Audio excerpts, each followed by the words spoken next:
세상의 모든 지식 언더스탠딩. 언더스탠딩 또 시작하겠습니다. 예, 오늘은 요즘 화두인 인공지능 AI 공부를 할 건데. 그렇습니다. AI는 뭐 오픈 AI도 있고 무슨 뭐 제미나이도 있고 미국의 큰 기업들이 뭐 많이 하는데 딱 거기까지 알죠? 10초 지식.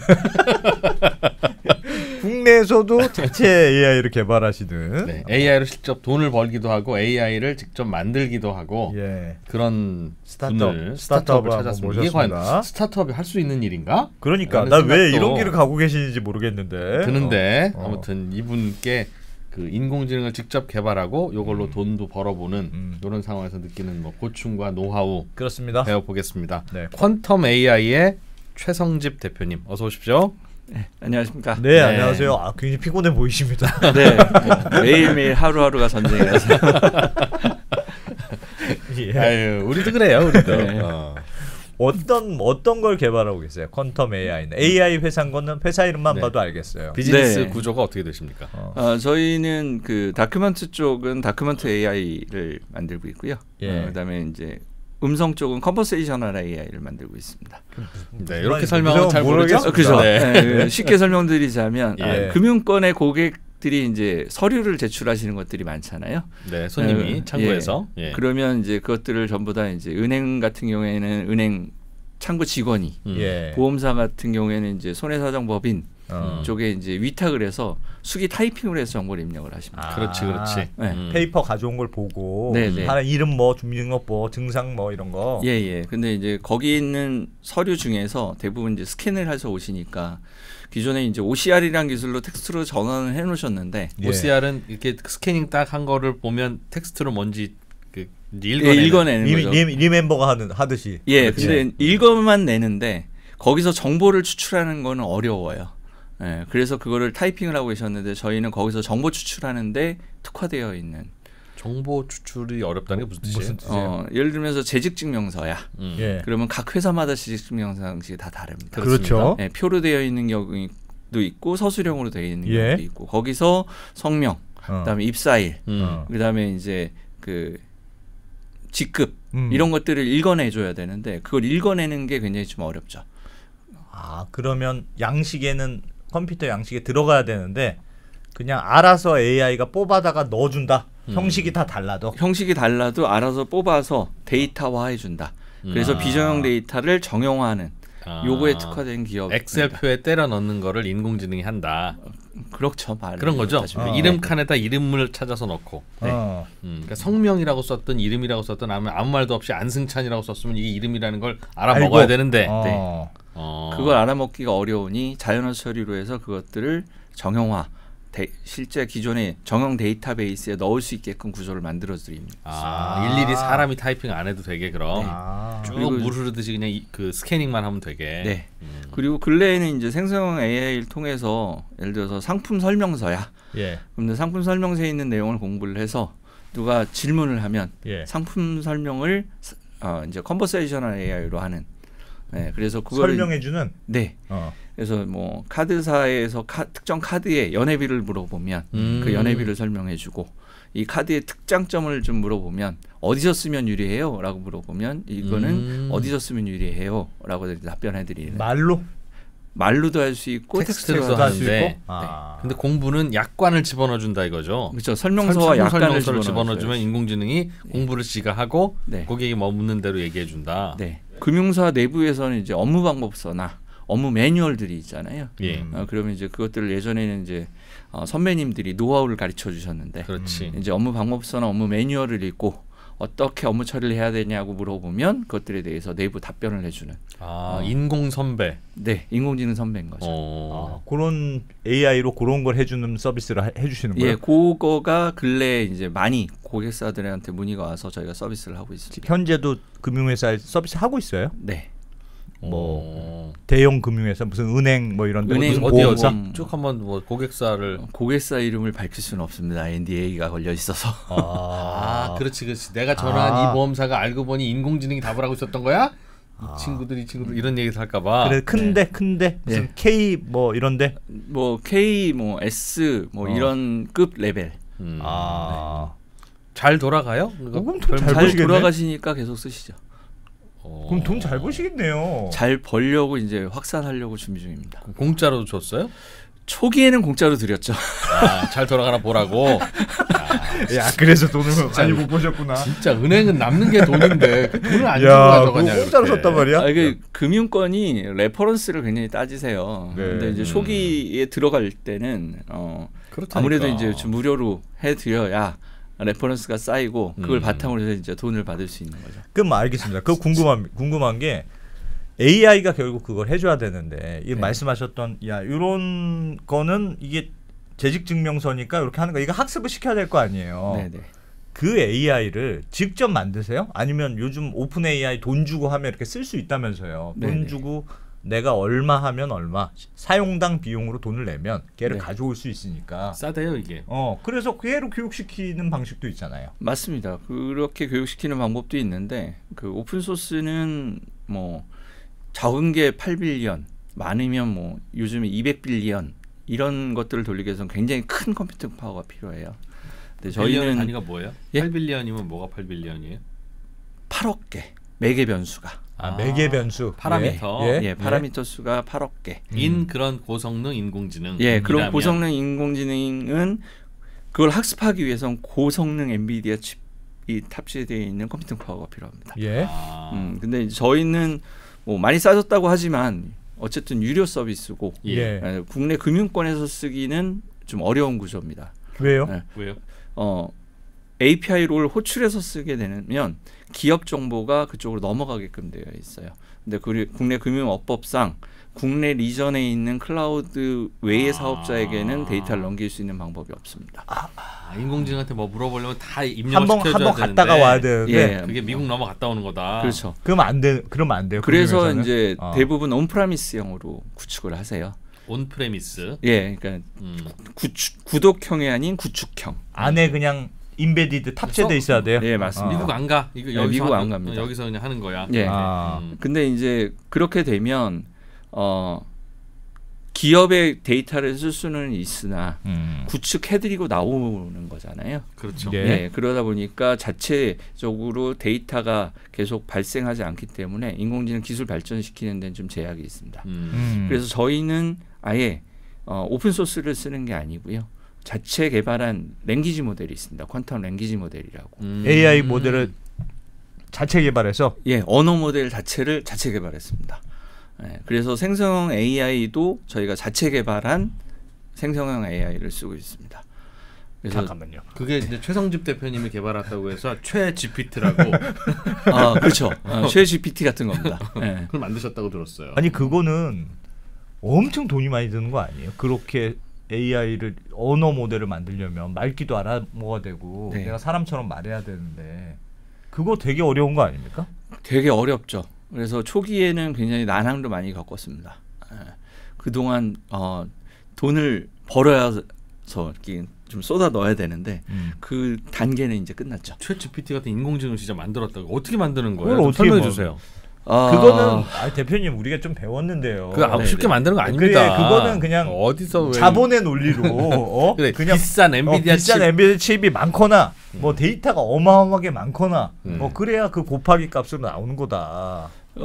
말씀하신 것처럼 인공지능을 만들려고 하면 일단 뭐 기술력도 있어야 되지만 그걸 만들 수 있는 사람도 있어야 되고 그다음에 그것들을 돌아가기 위한 굉장히 큰 엔비디아 같은 비싼 장비가 또 필요하고 그걸 또 돌리려고 하면 이제 비용도 필요하고 데이터도 필요합니다. 근데 이제 저희가 초창기에는 정말 금융사에 이제 쫓아가서 막 읍소를 해서 학습 데이터를 좀 일부 받기 시작을 했죠. 그래서 그걸로 서비스를 만들어 놓고 이제 금융사 쪽에다가 현재는 서비스를 제공을 해드리고 있습니다. 그러면 매일 수십만 장씩 이미지가 들어오고 있고요. 매일 수십만 콜이 들어오고 있습니다. 음성 데이터가. 그러니까 이제 저희는 그걸 보고 계속 발전시킬 수가 있는 거죠. 그걸로 계속 학습시킨다. 네. 그래서 초기에는 이제 저희도 맨 처음에는 데이터도 없고, 그러니까 기술력만 있고, 그걸 개발할 수 있는 사람만 있었는데, 그걸 만들어 놓고 이제 서비스화해서 그 서비스가 안정적으로 돌아간 이 선순환 체계라고 저희는 부르거든요. 그 체계를 이제 만들어 놨고 그걸 바탕으로 해서 현재는 서비스를 만들고 있는 거죠. 그럼 처음에는 사실은 그렇게 똑똑하진 않았는데 하면서 연습하니까 무료로 되더라. 쓰세요. 일단 넣어놓은 다음에 그렇죠. 사실상 데이터를 공짜로 가져다가 우리 연습하는데 쓴 꼴이군요. 어떻게 보면 그렇게 된 겁니다. 근데 요즘은 고객사 이름을 밝힐 수 없군요. 밝히면 큰일 납니다. 야, 스마트하신데? 그래서 요즘은 그 고객사가 돈도 주고 계시고 데이터도 주고 계십니다. 그래요. 근데 그거 하더라도 그 엔비디아 칩 많이 필요하다고 하던데 어떻게 돈이 좀 있으신 집안이셨어요? 그렇지는 않고요. 예. 제가 퀀텀 AI를 설립할 때는 제 퇴직금을 갖다 들이부었습니다. 다른 쪽은 이제 뭐 좀 투자를 바꾸기 시작을 했는데 저희는 맨손으로 거의 시작을 했고요. 예. 그거 해봐야 뭐 몇 억일 텐데 풀리 넣어도 몇 억일 텐데. 제가 퇴직금을 그렇게 많이 받지는 않았습니다. 그러기도 쉽지 않아요. 맞아요. 어떻게 돈으로 했어요? 네, 그래서 초기에 설립을 할 때 아예 비즈니스 모델을 가지고 설립을 해서 우리나라 말하시면 아는 넘버원 통신사 쪽에 일을 받아서 시작을 했습니다. KT. KT, SKT. 둘 중 하나죠. LGU 플러스 셋 중 하나. 셋 중 하나겠네요. 네. 제가 이제 굴지에 이름만 하면 아는 이런 거니까 LG는 아니야. LG 네, 죄송합니다. 거기는 아닙니다. 네. 그래서 그쪽 그 고객 상담 봇하고 리갈 봇 만드는 걸로 시작을 해서 돈을 벌면서 기술 개발을 같이 시작을 했습니다. 아예 그냥 처음부터 벌면서. 네. 근데 제가 여쭙는 건 이제 그렇게 그런 번 돈으로 엔비디아에다가 이제 칩 주문해서 오면 그 붙이고 이렇게 하신 거예요?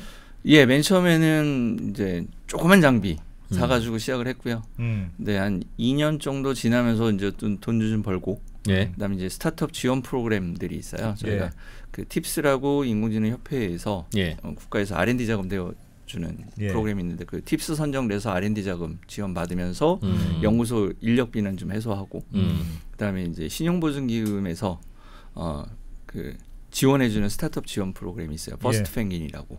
그래서 그거는 이제 3년 동안 20억 지원해주는 사업이 있었습니다. 그거에 선정이 돼서 보증서 발급 받아서 어떻게 보면 보증 대출인 거죠. 그거 받아서 A100 장비 샀습니다. A100 그게 뭐예요? 엔비디아의 거. 제일 비싸다는 거예요. 그게 A100 X 뭐라고 그러지? 제일 비싼 3년 전에는 제일 비싼. 네, 3년 전엔 제일 비쌌는데 지금은 이제 H100, H200이 나오고 있기 때문에 그때는 당시에는 제일 비싼. 그다음 보드 일체형 장비가 있습니다. 그게 얼마예요? 그게 이제 보드 일체형 장비는 저희가 한 4억 중반대 정도에. 4억이요? 예. 몇 천만 원 아니었어요? 몇 천만 원이라고 들었던 것 같은데. 80 메모리가 80기가인 그 칩 하나가 하나가 카드 한 장이 몇 천만 원이고요. 그게 8장이 보드 일체형으로 붙어 있으면 더 비쌉니다. 그 얼마네요? 한 요만해요? 요만해요? 그게 이제 그 카드 한 장이 고만한. 한 장이 요만하고 요게 8개 있는 거예요? 네. 그게 이제 보드하고 일체형으로 들어가 있습니다. 들면 그냥 거의 밥상 같은 느낌이겠네요. 무게가 거의 톤이어서. 톤이라고요? 그렇게 무거워요, 그게? 네, 아니 그게 이제 A100 장비 하나 자체는 뭐 톤이 안 나가는데 그게 들어가 있는 렉 장비나 이런 것들까지 합치면 굉장히 무겁습니다. 귀하니까 2중 3중으로 이제 해놨겠죠. 일체형으로 돼 있어서. 이사 한번 하는데도 무중력 무진동차가 와야 되기 때문에. 왜요? 제문값도 비쌉니다. 흔들리면 안 돼요, 그거는? 네. 걔는 수명이 얼마나 한번 사면 얼마나 돌다가 가요? 지금 3년째 거의 24시간 돌고 있는데 아직까지는 괜찮습니다. 그거 하나 가지고 지금 이 서비스를 하는 겁니까? 그럼? 설마 하나 갖고 안 될 것 같은데. 그래서 작년에는 H100 또 유사한 장비를 샀고요. 와. 그거는 이제 리스트 프라이스가 한 8억 정도 되는데 저희는 좀 할인해서 한 30% 할인해서 샀습니다. 그 줄 서서 산다는데. 그 어디서 엔비디아에 전화해서 사는 거예요? 내가 우리 퀀텀 AI. 그래, 어떻게 사는 거예요? 하나 좀 보내줘. 그것들을 판매하시는 국내 총판이 있으세요. 있어요. 근데 이제 거기 제가 아시는 선배님이 계셔서 그분 통해서 주문해서 8개월 기다려서 받았습니다. 8개월이요? 예. 와. 진짜 엔비디아는 그 사기도 어렵구나. 돈만 낸다고 살 수 있는 게 아니군요, 그거. 예. 그 글로벌 반도체 난이 작년에 좀 있어가지고 공급에 좀 문제가 있었습니다. 전쟁 때문에. 그럼 할부로 사셨습니까? 우리 3년 할부로 안 팝니다. 안 팔지. 팔기는 하네요. 네, 무슨 뭐 이렇게 장비 회사 쪽에서 캐피탈을 끼고 팔기도 하는데 저희는 작년에 좀 일부 좀 투자 받은 돈이 있어서 그걸로 해서 그냥 일괄 구매했습니다. 그럼 그렇게 해서 한 15억 정도치? 지금 H100 장비 2대, A100 장비 2대. 그렇게 4대 가지고 그것만 해도 수십억이네. 수십억은 아니고 한 20억 조금 안 됩니다. 아파트 한 채 값이네요. 그렇죠. 근데 그 아파트 한 채 값에 이제 월세가 또 엄청 나갑니다. 전기가. 예. 얼마나 나가는데요? 월에 몇백씩 나옵니다. 전기 요금이요? 네. 그거 돌리는데. 네. 진짜 24시간 돌리는구나. 예, 그래서 아깝기 때문에 24시간 돌려야 되고요. 그걸로 금융권에서 이게 스캐닝한 정보들 뽑아내고 하는 그걸로 훈련 받은 이제 그 친구인 거죠. 예, 훈련, 그러니까 학습하는 데만 이용을 하고 있고요. 실제 서비스하는 거는 저희는 이제 생성형 AI도 뭐 1억개 안 돼도 되고요. 2천만 개 정도만 돼도 저희는 생성형 AI가 되기 때문에 그보다 훨씬 좀 낮은 사양의 4090 장비에서도 돌아갑니다. 아니, 개발하신 인공지능이 그렇게 그러니까 물론 대표님 입장에서 최선을 다한 거지만 그 외국에서 만든 큰 AI에 비해서는 훨씬 작잖아요. 뭐. 훨씬 작죠. 근데도 말이나 뭐 이렇게 잘 알아먹습니다. 이게 예를 들면 야 요거는 이렇게 사오는 거는 간단한 업무는 가르칠 수 있을 것 같은데 예를 들면 말씀하셨던 컨버세이션 하는 말귀를 알아듣고 고객이 막 이상하게 물어봐도 알아먹고 대답을 하려면 말을 기본적으로 잘해야 될 텐데 괜찮아요? 말하는 거는 언어 모델에 영향을 받고요. 예. 이제 그 오픈 AI라든지 아니면 IMS 코파일럿이라든지 이런 것들은 범용 엔진입니다. 그래서 만물박사죠 어떻게 보면 물어보는 것마다 족족 대답을 하니까. 근데 저희 기업에서 필요하는 생성형 AI는 특수 목적성에 한정이 돼 있어요. 예를 들어서 상품을 설명해줘. 그러면 상품에 대한 내용만 학습을 해서 상품을 설명하는. 그다음에 업무면 업무도 이제 여러 가지가 있잖아요. 그 업무 매뉴얼만 딱 학습을 해서 하는 거는 굉장히 작아도 됩니다. 그래서 그 목적성으로 하고 그걸 근래에는 이제 에이전트 개념으로 많이 하세요.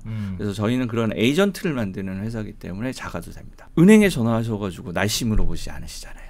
은행 업무 관련된 거 물어보시지. 은행하면 이거는 언제 해지합니까? 라든지 뭐 퀀텀 AI에서 만든 그거는 다른 건 대답 못하고 딱 그것만 대답할 수 있는 에이전트들을 만들고 있는 거죠. 또 그런 경우가 대부분이겠네요. 사실은 기업용 AI는. 기업용 AI는 목적성이기 때문에 저희가 이제 도메인 스페시픽한 버티컬 AI라고 부르는데 저희는 그 버티컬 AI를 만드는 회사입니다. 일반적으로 뭘 물어봐도 잘 아는 묘기 부리는 애 말고. 그거는 그분들이 훨씬 더 잘하시고요. 저는 그걸 만들 돈은 없습니다. 국내 그 말씀하셨던 금융사가 그 API 밖으로 못 나가게 하는 그런 제도적 한계도 있고 하니까 거기에 이제 특화시켜서 AI를 만드신 거군요. 네, 맞습니다. 난 딱 요것만 하겠어. 네. 그래서 저희는 아예 도메인 스페시픽한 버티컬 AI를 추구하겠다라고 해서 그러려고 하면 자체 엔진을 개발할 수밖에 없었어요. 그렇겠죠. 그래서 저희는 자체 개발 엔진을 씁니다. 와. 대표님은 인공지능 어떻게 배우셨어요? 전문가가 되셨어요? IBM에 좀 있었습니다. 그래서 2016년도에 이제 왓슨이 국내에 출시됐을 때 제가 이제 그 왓슨 팀은 아니고 GBS 컨설팅에서 그 왓슨 서비스를 가지고 딜리버리를 했던 경험으로 인공지능으로 이제 전환을 한 거죠. 그때 인공지능 원리를 아셨고. 야, 요거 돈이 되겠다 이렇게 생각하셨습니까? 아니면 고생길이 보이겠다 이렇게 생각하셨습니까? 재밌겠다. 이걸 적용해서 하면 아니 제가 그 첫 직장이 세스코리아라고 그 머신러닝 만드는 회사였어요. 거기서 분석 컨설턴트로 시작을 해서 그 ML 머신러닝이라고 하는 거는 기존에 계속 예측 모델이나 이런 것들을 좀 만들었었고, 근데 이제 인공지능이 나누면서 이제 본격적으로 딥러닝으로 되는데 좀 공부를 해봤더니 얘가 어렵더라고요. 그래서 계속 공부를 하다 보니까 흥미가 생기고 이쪽이 앞으로는 대세가 되겠다 싶어서 그때부터 인공지능을 공부를 하고 IBM과 KPMG를 거치면서 인공지능 관련된 금융권 프로젝트를 하면서 원천 기술을 다 확보를 했습니다. 예, 그걸 가지고 설립을 했습니다. 마지막엔 KPMG만 다니셨고. 예, 마지막 직장 KPMG. 그래서 올해는 안 다니셨으니까 퇴직금이 많지는 않았겠네요. 그래도 파트너여서요. 예. 뭐 좀 됐습니다. 그래도 오래 다녀야 퇴직금은 많거든요. 근데 직장을 여기저기 많이 다니시면 마지막 퇴직금은 많지는 않습니다. 네, 뭐 그렇긴 한데 마지막 3년도에 뭐 KPMG가 그래도 좀 연봉을 좀 주셔서 네, 그거 종잣돈으로 설립할 정도는 됐었습니다. 대표님, 이게 성능이 얼마나 좋아요? 사람을 결국 사람이 하면 다 할 수 있는 일인데 예. 사람을 대체하는 일이잖아요. 서비스 하시는 게 그거를 얼마나 이 질문이 좀 포괄적이긴 한데 몇 명을 자를 수 있습니까? 기업 입장에서. 저는 그래, 고객사에 가면 은행장님이 그런 질문 하겠네. 알겠습니다. 이거를 쓰면 그러면 최 대표님, 그러니까 도대체 몇 명 몫을 한다는 겁니까? 뭐 이런. 그렇지. 저는 사람을 대체해야 한다라는 말씀을 하시면 그거 아니라고 절대 손살에 칩니다. 사람을 도와주는. 아니 물론 도와주는 거겠죠. 예. 근데 이제 도와주다 보면 대체하고 그러는 거 아닙니까? 그게 상당히 어렵습니다. 저희도 지금 인공지능 기업인데 그럼 전부 다 인공지능이 다 하느냐? 그렇지 않거든요. 네. 사람이 일부 도와줘야 됩니다. 일부는 있어야 되겠죠. 네. 고집 있으시네. 알겠습니다. 그럼 얼마나 도움이 될까요? 질문을 바꿔드리죠. 얼마나 도움이 될까요? 사람은 9 to 6로 일하잖아요. 예. 네. 인공지능은 24시간 일합니다. 그러니까 거기서 일단 차이가 나고요. 그다음에 사람은 좀 쉬어줘야 되잖아요. 얘는 안 쉽니다. 그래서 더 차이가 나고요. 그럼 사람이 필요 없네요. 설명 듣다 보니. 사람이 필요 없는 게 아니라 그렇게 기계가 일을 해주면 5명이 할 걸 1명이 한다. 뭐 이런 거겠네. 그렇지. 똑똑한 신입사원을 100명 뽑아서 가르치는 게 아니라 똑똑한 인공지능 1명을 도입을 해서 100명이 하는 일을 같이 시킬 수 있다. 100명이요? 네. 뭐 1000명도 되고 10,000명도 됩니다. 네. 근데 이제 그 효율을 그렇게 따질 수는 없어서 저희가 이제 보험사 쪽 하는 거를 이렇게 해보면 저희가 SLA 계약하는데 99.5% 정도 계약을 합니다.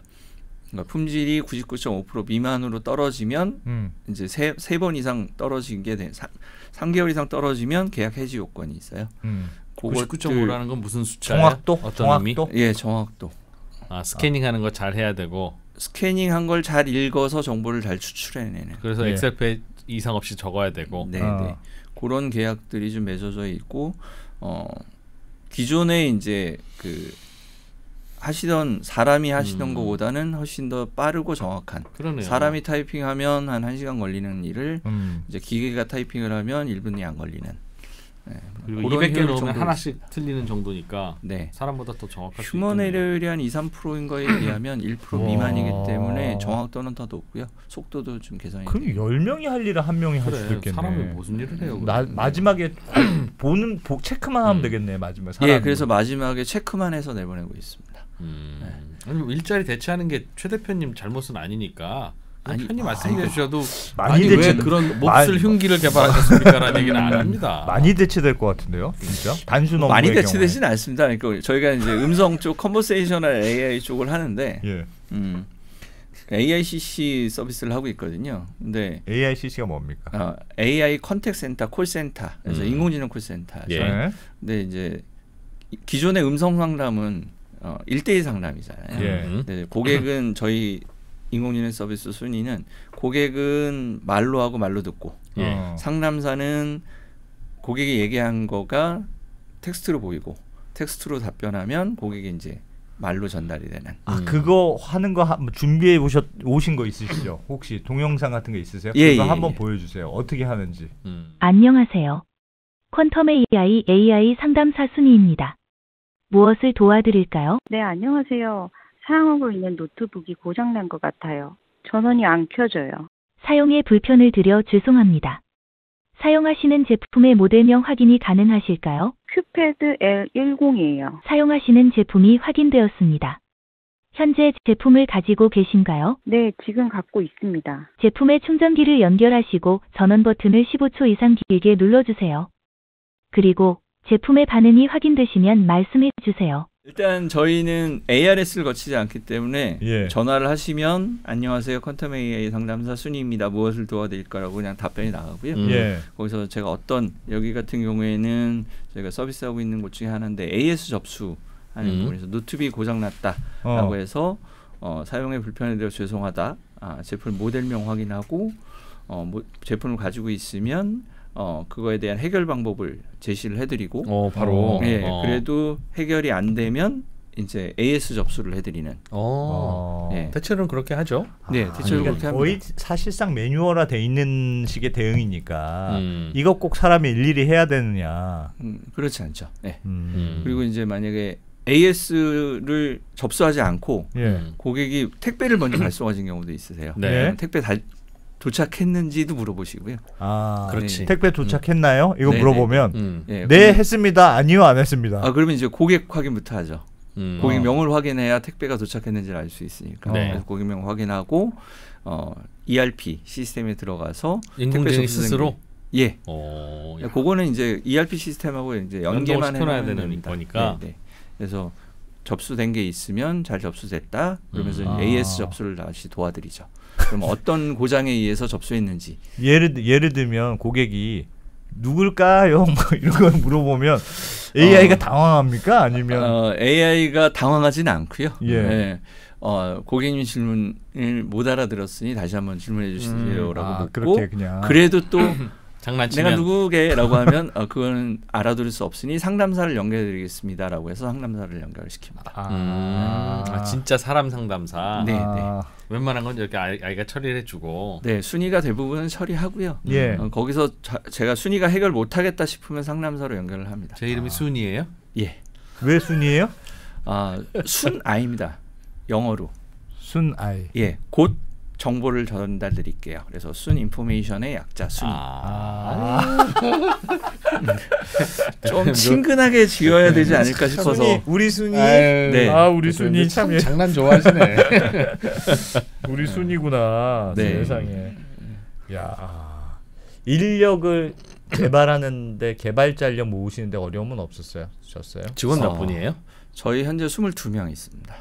오, 사무실 큰 거 쓰시겠네요, 그럼. 지금 좀 큰 데로 확장 이전을 했어요. 내년에 올해 사람 충원하고 있고 내년에도 좀 사람 충원해야 돼서 좀 넓은 곳으로. 대부분이 AI 개발 전문가? 연구소가 많고요. 연구소 반, 개발팀 반 정도. 그다음에 이제 내부 저와 그다음에 저희 영업을 도와주는 부대표님, 그다음에 그 경영지원 인력 해서 5명 빼고는 전부 다 이제 연구소 인력 아니면 개발팀 이렇게 되어 있습니다. 연구소에서 개발도 하고 개발이 팀이 연구도 할 테니까. 연구소는 AI 엔진을 연구를 하고요.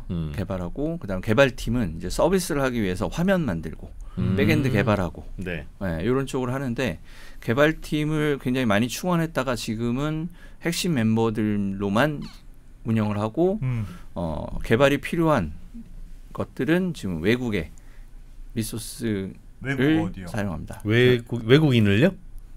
네, 외국인을. 재택근무로 원격 근무로. 원격 근무. 어느 나라? 베트남하고 인도네시아 두 나라의 베트남, 인도네시아의 개발자들과 소통하면서 개발 업무를 아웃소싱한다. 한국에서 잘하시는 분보다는 떨어지죠. 그러나 이제 싸니까. 네, 이제 인건비가 싸고. 얼마나 쌉니까? 저희 회사에 이제 신규 신입사원 한 명 뽑으면 이제 초봉이 있고 그 친구 한 달 월급을 주면 그 친구는 이제 본인이 만드는 화면을 뭐 한 일주일에 1개 내지 2개 정도 만들어내거든요. 근데 이제 그 정도 비용을 인도네시아에 보내면 한 3명 팀이 달라붙습니다. 한 사람이 할 일을? 근데 한 사람이 할 일보다 더 많은 일들을 일주일 내에 레스판스를 줘요. 열심히 일해요? 굉장히 열심히. 그러겠지 당연히. 대신 이제 저희가 굉장히 꼼꼼하게 요건을 정해서 전달을 해야 되고요. 그렇지.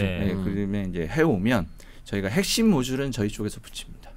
그러면 하여튼 인건비가 개발비가 3분의 1 정도 든다는 뜻이네요. 3분의 1보다도 절감됩니다. 한 5분의 1 정도 됩니다. 5분의 1 정도 절감돼요? 네. 와. 그분 달라붙는 분은 2배쯤 되는 것 같은데.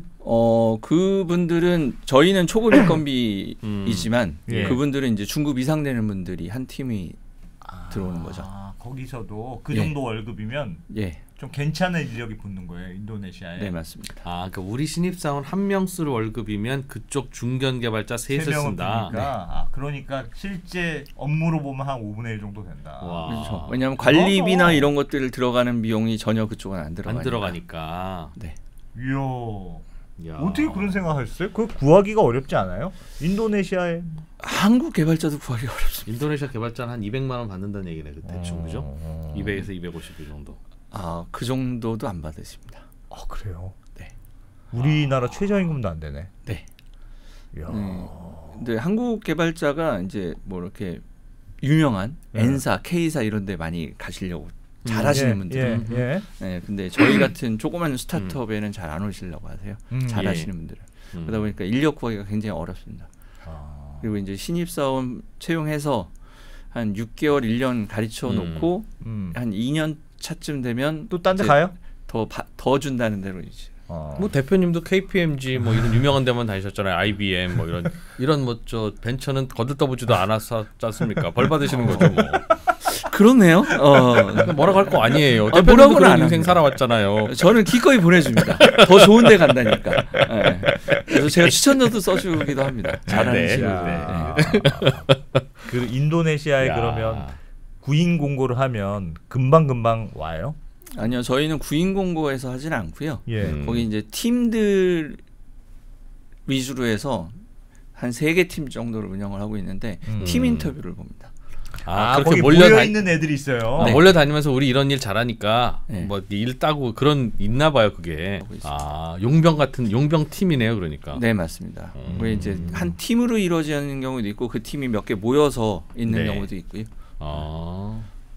우리나라도 개발자 한 명 뽑으면 사실은 본인의 소속된 팀들을 거의 데리고 옵니다. 그래. 근데 저도 듣기로는 한 명 갔어. 야, 형이 한번 가서 좋은지 보고 올게. 그리고 먼저 가서 괜찮으면 다 넘어와. 퀀텀 AI 대표님이 좀 마음에 안 드는데 나머지는 좋아. 와. 다 와. 그러면 다 오고 뭐 이런 그런다는데요? 예, 작년에 이제 투자 받으면서 이제 개발 리더를 그렇게 뽑았는데 그 개발 리더 이렇게 자기 팀을 이렇게 데리고 그렇죠. 자기 손발 맞췄던 후배들.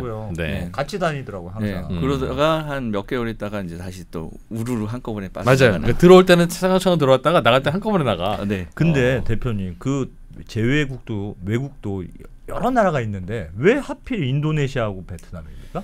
그 베트남 팀은 베트남에서 개발자가 하는 게 아니고요. 베트남 팀의 리더가 인도네시아 팀을 가지고 일을 합니다. 그럼 베트남이 메인이에요? 아니요, 인도네시아가 메인. 인도네시아가 메인이에요? 네. 근데 리더는 베트남 사람이에요? 예.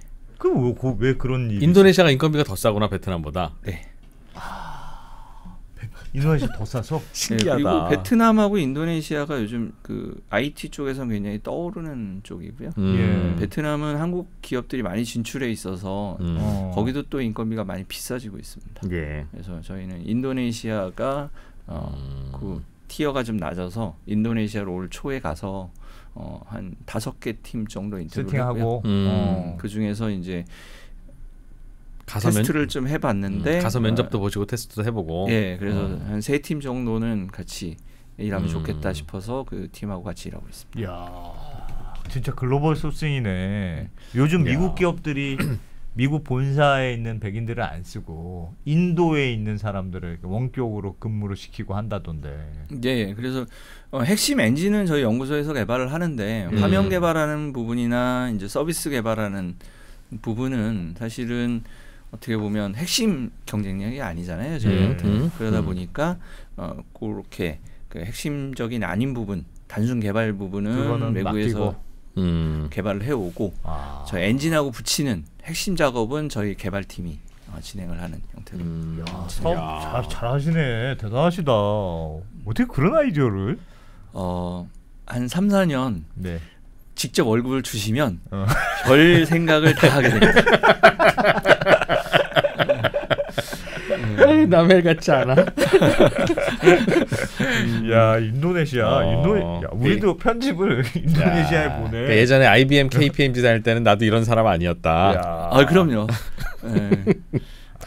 알겠습니다. 저 남는 시간은 우리 대표님이 하시는 사업도 뭐 홍보해드리면 좋겠지만 앞으로 인공지능 트렌드가 어떻게 변할 것 같고 요즘 인공지능이 사실은 어떻게 돈 번다는 얘기냐? 거기에 대해서 좀 보여줘라. 뭐 이런 얘기들도 이제 슬슬 듣는다고 하고 뭐 하니까 좀 그 인사이트를 듣고 싶어요. 앞으로는 어떤 흐름이 좀 있을 것 같습니까?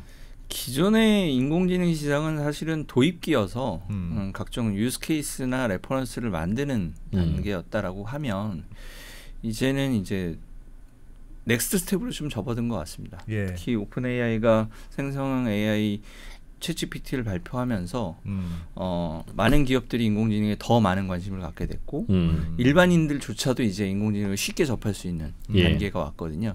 그러다 보니까 예전엔 인공지능이 무엇인가를 알아가는 과정에 가까웠다면 이제는 알게 됐고 이제 활용하는 단계로 넘어가다 보니까 굉장히 많은 유스케이스들이 굉장히 빠르게 나오고 있습니다. 그래서 지금 기존의 인공지능 기업들이 어떻게 보면 초기 투자 단계에서 이제는 돈을 버는 단계로 좀 넘어가는 상황이라고 저는 좀 생각을 하고 있고요. 기업들도 예전에는 인공지능이 우리 회사 업무에 어떻게 활용될 거냐라는 것들을 많이 시행착오를 하셨어요. 네, 그래서 지금은 자체 개발하시는 것도 있고 일부만 저희가 이제 인도네시아에 외주듯이 좀 단순 반복적인 작업들 그런 거는 데이터 퀀텀 AI에 맡기고 학습 데이터 어노테이션하는 작업이라든지 이런 것들은 외부 기업들을 좀 리소싱해서 쓰고 엔진이나 핵심 기술은 자체 개발하시고 이제 그걸 빨리 하고 싶어 그럼 이제 저희 같은 회사에 외주를 주시고 그래서 지금은 굉장히 많은 기업들이 인공지능을 도입해서 활용을 하시면서 효과를 좀 보고 계시는 그런 단계입니다. 국내의 법이 고객들의 금융 정보를 이제 국경 밖으로 갖고 가면 안 된다는 이유 때문에 우리는 오픈 AI 같은 기존의 유명한 인공지능을 못 쓰는 거라고 말씀 주셨잖아요. 그런 이유도 있고요. 개인 정보도 있고 여러 가지 원인이 그런 있습니다. 규제가 없는 곳은 꼭 그렇게 안 해도 되고 퀀텀 AI를 이용해도 되고 오픈 AI를 이용해도 되는 선택지가 있는 기업의 경우에 오픈 AI를 이용하는 게 더 성능도 좋고 효율적입니까? 아니면 그래도 퀀텀 AI 같은 좀 소규모이지만 맞춤형으로 하는 게 좋습니까? 그 질문은 앞으로 오픈 AI 같이 이미 만들어 놓은 이런 것들이 어떻게 쓰일지를 좀 예측을 해보고 싶어서. 오픈 AI 서비스를 이용하시는 게 빨리 접하실 수 있는. 빨리 접한다는 건 만약에 언더스탠딩에서 영상 편집하는데 사람이 아니라 인공지능을 써보고 싶어. 그럼 당장은 챗GPT를 쓰실 수밖에 없는. 개발이 안 돼 있으니까. 근데 이제 챗GPT를 쓰면 지속적으로 요금이 발생하고 그다음에 내재화라는 게 좀 안 되잖아요. 근데 저희는 매니지드 서비스를 해드리고 있기 때문에 저희 서비스 이용료를 내시면 저희가 계속 코드화를 해드립니다. 코드화라는 건 성능 개선을 챗GPT는 우리가 알아서 해야 되는 건데. 그래서 챗GPT가 어떻게 돌아가는지는 우리는 알 수가 없는 거예요. 그러니까 쓰는 사람은. 그렇죠. 그러니까 답변이 나오는데 왜 그렇게 답변이 나왔는지는 전혀 모르고 편집을 이미 했던 건데도 불구하고 다시 또 하려면 또 편집을 해야 되는. 그러면 못 쓰겠네요. 그러니까 실제로 써보기 시작하면 야 이거 급하니까 우리가 이걸로 했지만 우리 거 개발해야 되겠다야 라는 생각이 자연스럽게 드실 것 같습니다. 근데 제가 듣기로는 그러니까 오픈 AI의 그 챗GPT라든가 이런 기존의 대형사들이 만든 생성형 AI는 일종의 AI OS처럼 쓸 거야. 그러니까 지금 우리가 안드로이드 스마트폰 하듯이 그냥 그건 기본이고 그걸 가져와서 이렇게 응용해서 요건 뭐 이렇게 쓰고 요 서비스는 이렇게 쓰고 사람들이 이제 다 챗GPT라는 건 보이지 않고 밑에 있는 이제 기저의 언어로만 쓰는 거고 실제 서비스는 뭐 퀀텀 AI 걸 쓰는 거고 난 어디 걸 쓰는 거고 그렇게 될 거다. 그렇게 말씀하시는 분 많던데요. 그것도 맞는 말입니다. 저희가 이제 저희 AICC 서비스 순위를 저희 브랜드로는 순위이지만 다른 기업에서 파시면 다른 브랜드로 파시는 거죠. 그렇죠. 저희는 기술만 제공을 합니다. 그렇겠죠. 그래서 그렇게 저희가 이제 B2B2B를 하기도 하고요. 이게 기술 얘기다 보니까 좀 어려워서 음식 얘기로 바꾸면 프랜차이즈 레스토랑 가셔서 음식 드시잖아요. 그게 오픈 AI. 특정 지역의 맛집에 가서 특정 맛집에 그 음식을 먹게 되는 찾게 되잖아요. 그게 이제 퀀텀 AI. 그래서 사실은 뭐 레서피나 이런 것들이 이제 엔사라든지 뭐 이런 쪽에 많이 올라와 있잖아요. 예. 그걸 가지고 이제 조리를 해주는 그냥 조리만 해주는 업체, 배달 대행 업체들 이런 쪽에 음식을 사 드시면 그거는 이제 오픈 AI랑 비슷한 거고요. 아주 매우 적절한 비유에서 질문을 같은 비유에 안에서 질문을 드리면 맛집이나 프랜차이즈나 결국은 가게 임대료, 직원 인건비, 식재료 뻔하니까 다 쓸 텐데 실제로는 나오는 가격은 비슷할 거라고요. 치열하게 경쟁을 하겠죠. 그런데 그럼 이쪽은 이쪽대로 충분히 시장이 있을 거다라고 봐야 됩니까? 할 수 있겠습니까? 그게 필요한 시장도 있고 이렇게 좀 특화된 시장도 있고 그렇게 두 개가 공존할 거라고 수밖에 보시는 거예요? 예. 왜냐하면 예를 들어서 콜센터다. 예. 그러면 100석, 200석 그러면 대형 사람이 많으니까 대형 콜센터잖아요. 예. 그런 것들은 이제 대형 SI사들이 하실 거예요. 근데 이제 50석 미만 콜센터는 이 AICC를 도입하는데 전환하는데 비용이 너무 많이 드니까 도입을 못 하세요. 그러니까 저희가 치고 들어가는. 그럼 오픈 AI는 어떤 물건을 팔아요? 오픈 AI는 천석 만석 이상의 콜센터인 거죠. 오픈 AI는 그 쓴 만큼만 과금하는 체계 아니에요 요즘. 맞습니다. 그러니까 아무리 엄청 별걸 다 하는 애지만 내가 거기서 요만큼만 썼어. 난 50석 미만의 콜센터만큼만 데이터를 썼어. 그럼 그만큼만 과금하면 되는 거 아닙니까? 과금 방식에 이제 좀 비밀이 있습니다. 제가 첫 번째 질문을 해서 답변이 안 나왔어. 예. 그러면 그 다시 질문을 하잖아요. 예. 그러면 첫 번째 질문까지 같이 거금이 됩니다.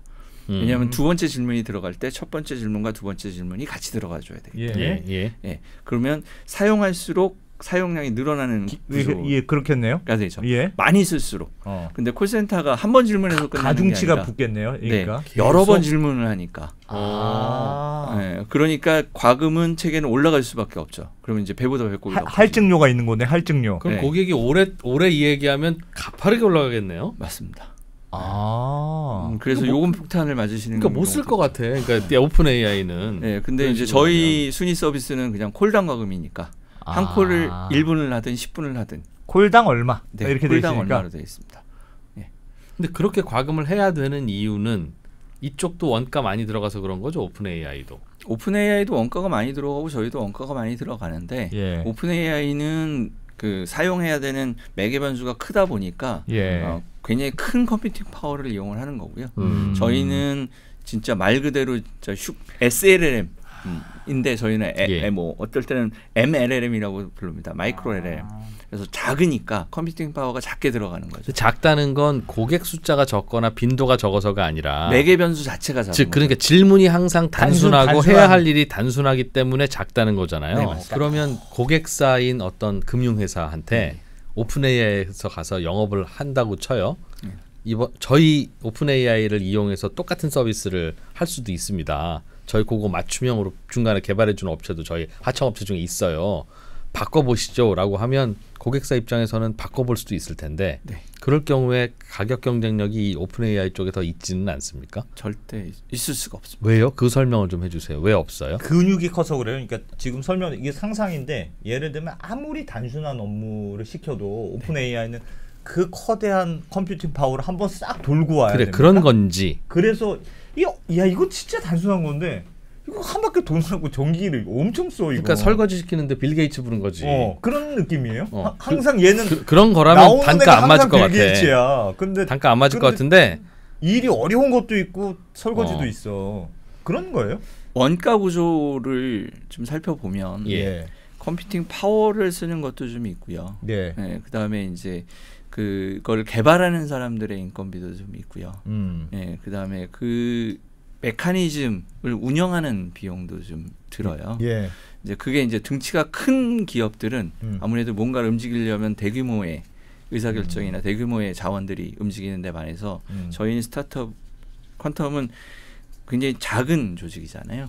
빠르게 움직일 수 있다 보니까 그 원가 구조가 낮을 수밖에 없어요. 저희는 반대로 생각했거든요. 왜냐하면 이렇게 대형으로 만들어 놓으니까 규모의 경제가 있을 거 아닙니까? 규모의 경제가 있어서 요만한 것도 진짜 싸게 할 수 있어.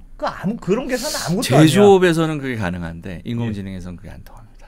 그러니까 그 기업 규모의 차이에 따른 부대 비용의 차이는 그건 어디나 있는 거니까 인정. 그러나 뭐 그게 아주 클 것 같지는 않고 한 2배, 3배 정도 인정. 그런데 이 컴퓨팅 파워와 관련한 전력이나 컴퓨팅 파워와 관련한 원가는 그거는 이쪽이 좀 쌉니까? 그 원가 구조가 오픈되지 않아서 싸다 안 싸다는 잘 모르겠으나 그래요? 저희가 이제 오픈 AI 콜 비용의 원가와 저희 원가를 계산을 해봤을 때는 저희가 훨씬 쌉니다. 우리는 얘네들이 되나? 이런 시장 신경 안 쓰니까 그렇지 신경 쓰시는 순간 퀀텀 AI는 힘들어지나? 아니면 야 이거 제대로 하려면 퀀텀 AI 같은 회사들이 다 해야 될 것 같은데 지금 얘는 비용만 비싸고 돈만 많이 들지 제대로 특별하게 제대로 할 건 없는 것 같은데 얘네들은 이제 나중에 망하겠구나. 저 신기한 서커스가 끝나고 나면 오히려 그런 생각이 들기도 하고. 그래서 뭐가 진실인가 그걸 자꾸 여쭙는 거죠. 전자에 가까워요. 예. 근데 이제 오픈 AI가 저희가 하는 비즈니스까지 침투하려고 하면 그거를 침투하기 위한 또 조직이 필요할 거잖아요. 예. 아, 그러니까 규모의 성능과 규모의 경제는 저쪽에 있을 수 있는데 실제로 그거를 맞춤형으로 다니려다 보면 저쪽은 큰 기업이 저렇게 하기 쉽지 않을 것이다. 국내에 있는 다른 저희와 유사한 기업이 챗GPT를 가지고서 서비스를 하겠다라고 하면 그쪽이 먼저 치고 나갈 수는 있습니다. 하지만 거기는 기본 원가 구조가 한계가 있고 성능에 대한 보장을 거기에 디펜던시를 두는 기본 원가 구조는 왜 한계가 있어요? 더 비싸다는 겁니까? 그 경쟁사가? 그쪽은 계속 호출할 때마다 비용이 나가야 되는 구조인 거고 예, 저희는 그 호출할 때마다 나가는 비용이 저기보다 적기 때문에 고정비가 계속 나가는 거고요. 저희는 고정비가 거의 안 드는 거고 감가상각비만 드는 거죠. 근데 그거는 이용량에 따라서 어떤 게 더 좋은지는 그때그때 좀 다른 건 아닌가요? 조금 썼을 때는 별 차이 없습니다. 많이 쓰는 게 문제지. 근데 많이 쓸 때는 이쪽 비용이 오픈 AI가 더 큰 이유는 기본적으로 메커니즘 자체가 고비용 구조라서 그렇습니까? 고비용 구조인 것도 있고요. 아까 말씀드렸듯이 한 콜당이 아닌 몇 번이 질문이 왔다 갔다 하느냐에 따라서 과금이 되는 과금이 되는 구조인 거고. 근데 그건 그 친구들이 바꿀 수도 있잖아요. 나중에. 지금은 조금씩은 사용해 보세요. 부담 없이 10번까지는 무료고 그때부터 한 번에 얼마야라고 해냈지만 이게 이제 대표님처럼 제대로 좀 뭔가 업에 적용되기 시작하면 이쪽도 과금 구조를 바꿀 수 있을 거라고요. 바꾸는 거를 하기가 좀 어려울 겁니다. 왜요? 그건 왜요? 왜냐하면 그쪽은 컴퓨팅 파워를 호출하는데 자기네가 보유한 컴퓨팅 파워로 하는 게 아니거든요. 네, 클라우드 업체와 연동을 해서 하고 있어요. 그렇습니다. 그래서 클라우드 업체의 원가 구조를 밑으로 서비스를 할 수가 없는 거죠. 네. 그래서 그 예를 들어서 오픈 AI가 그 MS 클라우드를 기반해서 돌아간다라고 하면 MS 클라우드의 운영 원가가 있을 거잖아요. 그렇겠죠. 그 원가에 얹어서 그렇겠죠. 마이크로소프트도 안 남기고는 줄 수 있어도 미칠 수는 없으니까. 네, 맞습니다. 근데 이제 저희는 그게 아니라 저희 컴퓨팅 파워를 쓰기 때문에 그게 이제 그거보다는 그러면 기본적으로 이 덩치 큰 녀석이 규모의 경제보다는 규모의 비경제를 갖고 있다는 의미군요. 그런 한계가 있는 거죠. 그러니까 그렇죠. 클라우드가 사실은 온프라미스보다 리소스 활용이나 이런 것들은 훨씬 더 좋고 가격도 좋아요. 공동 사용하는 거니까. 근데 이제 그게 어느 정도 규모가 됐을 때는 그런데 어느 정도 규모가 안 된 쪽에서 원가 구조를 따져 보면 작은 것들은 클라우드를 활용하는 것보다는 온프라미스 장비를 써도 가격 경쟁력이 생기는 거죠. 무슨 말씀 알겠어요. 이해했습니다. 대충 그런 구조고. 아까 빌 게이츠한테 쓰레기 버리고 오라고 시킨 거라고 그러니까 비유는 들었는데 빌 게이츠는 쓰레기도 버릴 수 있고 가정교사도 할 수 있고 연구 논문도 쓸 수 있고 축구도 잘하고 야구도 잘하고 용접도 잘한다고 치면 야 그렇게 잘하는 애를 사다가 쓰레기를 버리라고 하면 이게 인건비가 나오겠니? 라는 질문에 대해서 굳이 그러나 아니야 얘는 동시에 여러 일을 다 할 수 있어서 쓰레기 버리는 일도 하면서 축구도 하고 용접도 하고 할 수 있는 애라서 쓰레기 버리는 건 일당 뭐 2,000원만 받으면 나도 할 수 있어 얘는. 그럴 수도 있잖아요. 맞습니다. 근데 그런 구조라는 말씀이죠. 네, 그렇게 해서 만약에 다 하겠다고 덤비면 할 수는 있다. 독점 구조가 되는 거죠. 어떤 구조인지 알겠어요. 그러면 규모의 경제가 생겨 있기는 하는 거네. 다만 규모의 문제가 생겨 있긴 하지만 일일이 다 파고드는 것까지가 되겠냐 하는. 네. 남는 시장이 있는 거네요. 알겠습니다. 와, 요 재밌네요. 앞으로 또 주목해야 될 AI 관련한 트렌드가 있으면 알려주시면 그걸 들으면서 감사하면서 퀀텀 AI는 역시 대단한 회사구나 라는 생각을 잘 봐주셔서 감사한데 오픈 AI가 챗 GPT라는 걸 발표하면서 앞에다가 챗을 붙인 이유가 딱 하나 있습니다. 네. 앞으로의 대세는 컨버세이셔널 AI가 될 거고요. 대화형. 예. 그래. 저희가 모든 문제를 풀 때마다 저희도 지금 대화를 하고 있잖아요. 예. 이 모든 것이 전부 다 대화형 AI가 굉장히 좀 중요해질 거고 앞으로는 두 가지 트렌드로 좀 나타날 것 같습니다. 온 디바이스 이미 나와 있고요. 네, 폰에 이제 들어가 있고 그다음에 에이전트 개념으로 그래서 특수 목적성의 하나하나의 에이전트들이 모이고 그 에이전트들이 모이면 그것들을 위해서 감싸주는 오케스트레이션 해주는 기술들 네, 그런 것들이 앞으로 AI의 중점 트렌드가 되지 않을까 생각을 하고 있고 저희는 그래서 그걸 이제 저희는 AI 서비스 플랫폼이라고 좀 부르고 있습니다. 앞으로 AI 그 큰 AI가 건드리지 못할 것 같은 그런 작은 영역들을 어차피 이제 큰 AI가 잘하는 영역이 있을 테고 네. 그런 걸 누가 사업 기회를 잘 노려서 이렇게 니치 마켓을 잘 가져가느냐가 사업적으로 중요할 것 같네요. 네, 그래서 딱 거기에 맞는 AI. 예. 그 거기에 맞는이라고 하는 그 영역 자체가 굉장히 광범위하기 때문에 예. 예, 그런 광범위한 걸 전부 다 커버할 수 있느냐 그건 좀 어려울 것 같다. 네, 알겠습니다. 마지막으로 이런 쪽을 한번 우리 회사도 도입해보고자 하는 CEO들이 계실 텐데 도대체 어떤 회사한테 부탁해야지 되는 거야? 퀀텀 AI는 오케이. 그런데 뭐 그걸 잘하는 회사와 그렇지 않은 회사를 어떻게 구별하고 믿고 주지? 한 번도 이제 안 해보신 일이니까요.